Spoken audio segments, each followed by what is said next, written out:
AskReddit.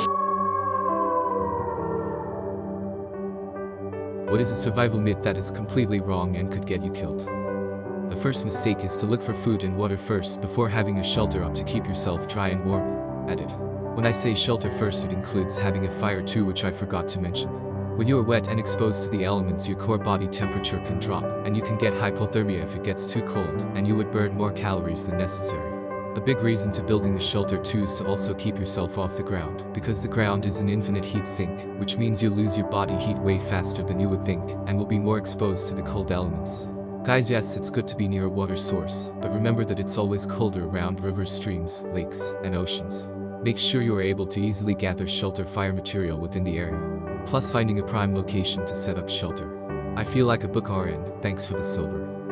If you get stabbed with anything, don't pull it out, since it could be the thing that's preventing you from bleeding out. Instead, immobilize it and go to the hospital where they can stop the bleeding when they remove the object.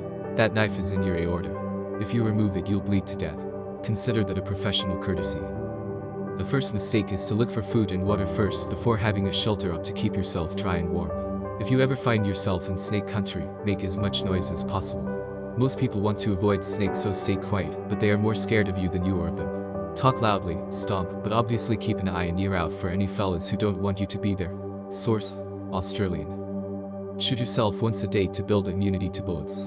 My dad tried this, but sadly I think the dosage was too big. Punch a shark in the nose. As a diver, there was a joke that we're supposed to use our dive knives for shark attacks. We cut our dive buddy and swim away, hoping the shark would get them first. There's a guy here in Africa that studies the great whites off the Cape. He swims with them with absolutely no gear, except for a large shell and key. When they get too close or too curious, he boops them on the nose with it. Mofo is crazy though. Wear a seatbelt. There's myths about it being bad if you go into a lake or there's a fire, but 1, that is an incredibly tiny proportion of car crashes, and 2, if you're in that situation, you're far more likely to be knocked out and die of inaction if you're not wearing a seatbelt. I know this is a mundane tip, but you're far more likely to be in a life-threatening car crash than be stabbed or be in a falling elevator. Wear a seatbelt. Rescue breaths are wildly overrated in most movies and TV shows. You'll see someone in cardiac arrest, and the rescuer will stop giving compressions and focus on breathing into a person's mouth and blame them. Awake, alert, alive. No. Don't do that. Your body does store a fairly decent amount of oxygen in its blood at all times. If someone in front of you odds and their mouth is covered with saliva vomit, or someone collapses in front of you of a suspected cardiac arrest, your plan of action is twofold. Are they breathing? Do they have a pulse? This is easy to fuck up, especially in a moment of panic. My rule, as an EMS provider, is that if you don't feel it in 10 seconds, it's not there. Start compressions. If they are not in cardiac arrest, they will let your ass know, and the law covers you under Good Samaritan clauses in most of these cases.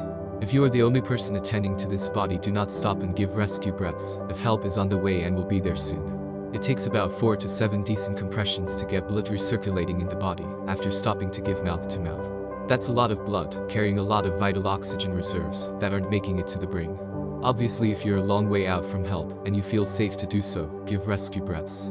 But it should never be priority number 1. BTW, if you hear ribs crack, make a face, make vomit noises if you have to, tell the person their bones are fucking grossing you out, but don't stop compressions.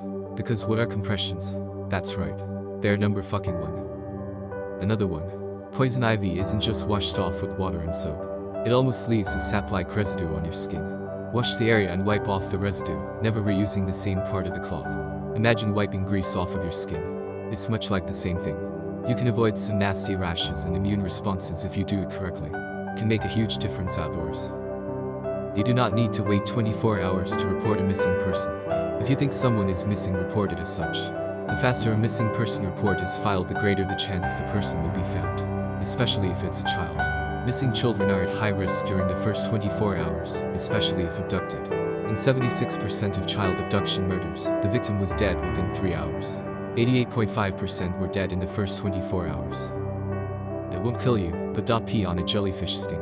It will actually release more of the toxin. Pee directly on the jellyfish to show dominance.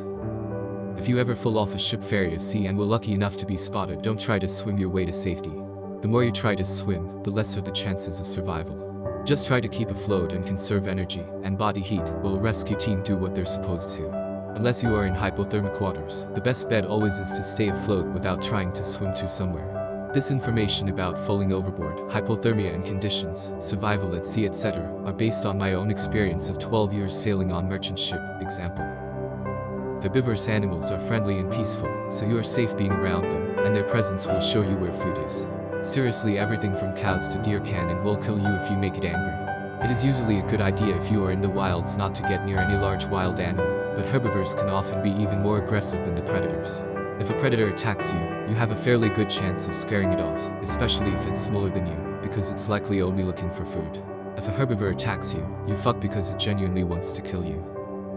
Follow flying birds to find water. They can simply be flying to spend a night anywhere, so we can't rely on them. Fish are the ones you should follow to find water. If you try jumping in a malfunctioning falling elevator, at the very second it smashes into the ground, you're still dead. That you can eat what animals eat. Not true. Animals have different digestion systems that aren't the same as a human's. Sticking your finger up a dog's bum. I've read this a few times. Not a good idea. Best way to deal with a dog attack is to try to move away slowly, sideways with your arms at your sides so that you're not threatening. Don't look at the eyes and don't smile, both are seen as a challenge. Don't run away, the dog will instinctively chase you. Get up high if you can, dogs can climb very well. If shit hits the fan, do the opposite of looking unthreatening. Stand tall with your arms in the air and growl or roar. If there's something nearby, throw it at the dog to make it think twice. Wrap clothing around your arm to hand to the dog, should it go in for a bite. You're pretty much guaranteed to be bit, so make it in a place that is less important and less likely to bleed out. Don't lose your footing or fall to the ground. You'll be toast. Don't pull away from the dog if it has bitten you, this will cause more damage. Once the dog has bitten you, it probably won't let go. Aim to kill or maim the dog. Fingers in the eyes are good. Jumping on the dog with all your body weight is better. If you break their ribs, they will probably give up. Staying away from aggressive dogs is your best bet. If you crash a vehicle in water, I have seen it said that you should wait for the vehicle to submerge, so the pressure in the car matches the pressure outside the car. Do not do this. Get the fuck out of the car straight away as quick as you can. Hiding under a bridge if you're caught on the road in a tornado. The concrete over your head is no protection, the winds will channel through like a wind tunnel, and blow you right out to your death. Hide in a ditch instead, against your instinct to not be under a solid structure that looks more reassuring, but the winds will blow over you instead of at you, hopefully. This is my biggest beef with the movie Man of Steel. I hope nobody died because they saw Pac-Man telling people to get under a bridge for safety, and thought it was a good idea. Don't do it, you will die. There's the old saying for bears. If it's black, fight back. If it's brown, lie down. If it's white, good night. These are decent tactics if the situation gets out of hand, but bears are extremely good communicators, and unless the circumstances are crazy, you should be able to avoid confrontation by remaining calm and direct. Listening to half the things Bear Grylls says. Listen to Les Stroud instead. Some of the things Bear Grylls has are just absolutely insane, like the time he told us to just take a shortcut through the glacier, or the time you said wrap your foot up in a vine and swing off a cliff instead of going around. Sounds cool, and it wouldn't be such a big issue if you had access to immediate medical services and emergency personnel, but the whole point is that you're out in the wilderness alone by yourself trying to survive. Just my opinion. People tend to overplay the importance of food. Just remember the threes. 3 minutes without air, 3 hours without shelter, 3 days without water, 3 weeks without food. When you're in a survival situation, the first thing you do is stay put and build shelter. Like, comment and subscribe, and also press the bell notification. We are coming up with best stories for you. Stay tuned.